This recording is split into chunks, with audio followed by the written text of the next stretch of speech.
আসসালামু আলাইকুম। আমি ১ কোটি গরিব মানুষকে একটা ব্যাংকের মালিক বানিয়েছি। এটি একটি শিরোনাম, যেটি ডেইলি স্টারে প্রকাশিত হয়েছে। আরেকটি হচ্ছে অভিযোগ সত্য কিনা সেটা আপনাদের উপর ছেড়ে দিলাম। দর্শক, যে দুটি শিরোনাম বললাম সেটি হচ্ছে নোবেল বিজয়ী ডক্টর মোহাম্মদ ইউনূসের।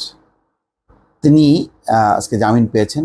মানি লন্ডারিং অভিযোগ তার বিরুদ্ধে ছিল। সেই মামলায় তিনি জামিন পাওয়ার পর সাংবাদিকদের কাছে এই কথা বলেছেন। সাংবাদিকদের প্রশ্নের জবাবে তিনি এসব কথা বলেছেন। নোবেলজয়ী ইউনূস বলছেন যে অর্থ আত্মসাৎ, অর্থ পাচারের অভিযোগগুলো সত্য কিনা নাকি সুদখোরের মতো কথাবার্তা সেটা আপনাদের উপর ছেড়ে দিলাম। আমি আদালত থেকে আদালতে যাচ্ছি, আমার কাছে তো কোনো উত্তর নেই। মানি লন্ডারিং মামলায় জামিন পাওয়ার পর আজ বৃহস্পতিবার ঢাকার বিশেষ জজ আদালত ৪-এর চত্বরে সাংবাদিকদের প্রশ্নের জবাবে তিনি এই কথা বলেন। কোনো সুস্থ মস্তিষ্কের মানুষ এমন অভিযোগ আনতে পারে না বলেও মন্তব্য করেন তিনি। তবে বিচারাধীন বিষয়ে অর্থনীতিবিদ ডক্টর মোহাম্মদ ইউনূস এমন মন্তব্য করতে পারেন না বলে সাংবাদিকদের জানিয়েছেন দুদকের পাবলিক প্রসিকিউটর মোশাররফ হোসেন কাজল। ডক্টর ইউনূস সাংবাদিকদের বলেন, দুঃখ ভারাক্রান্ত হৃদয়ে বলছি, আমার বিরুদ্ধে দুর্নীতির অভিযোগ আনা হয়েছে, জালিয়াতির অভিযোগ আনা হয়েছে, আমার বিরুদ্ধে অর্থ আত্মসাতের অভিযোগ আনা হয়েছে অর্থ পাচারের অভিযোগ। আপনারা আমাকে বহুদিন থেকে চেনেন।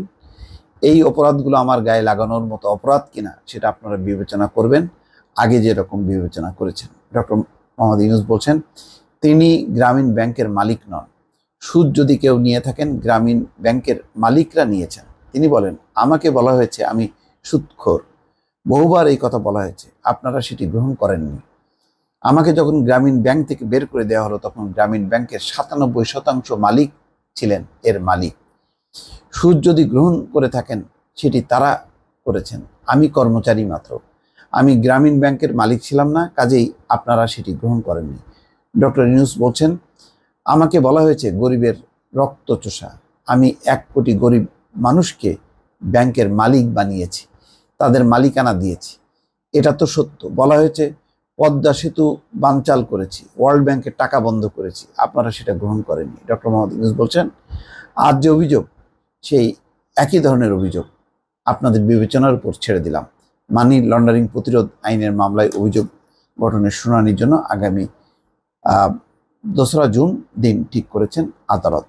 গ্রামীণ টেলিকমের কর্মীদের লভ্যাংশের ২৫,২২,০০,০০০ টাকা আত্মসাতের অভিযোগ করা মামলায় ১ ফেব্রুয়ারি ডক্টর ইউনূস সহ ১৪ জনের বিরুদ্ধে আদালতে অভিযোগপত্র জমা দেয় দুর্নীতি দমন কমিশন। দর্শক, এই মামলা নিয়ে দেশে বিদেশে নানা প্রতিক্রিয়া, বিদেশি বহু গুরুত্বপূর্ণ ব্যক্তিবর্গ তারা বক্তব্য দিয়েছেন এবং বলেছেন এটা বিচারিক হয়রানি। ডক্টর ইউনূস নিজেও তাই বলছেন যে তিনি জানেন না যে কি এর জবাব। তিনি আদালত থেকে আদালত ঘুরে বেড়াচ্ছেন এবং গণমাধ্যমে দেখলাম যে শতাধিক মামলা তার বিরুদ্ধে। একজন নোবেল বিজয়ী শতাধিক মামলা নিয়ে ঘুরছেন আদালত থেকে আদালত। এটা নিঃসন্দেহে দেশের জন্যই একটি দুঃসংবাদ। ভালো থাকবেন। আল্লাহ হাফেজ।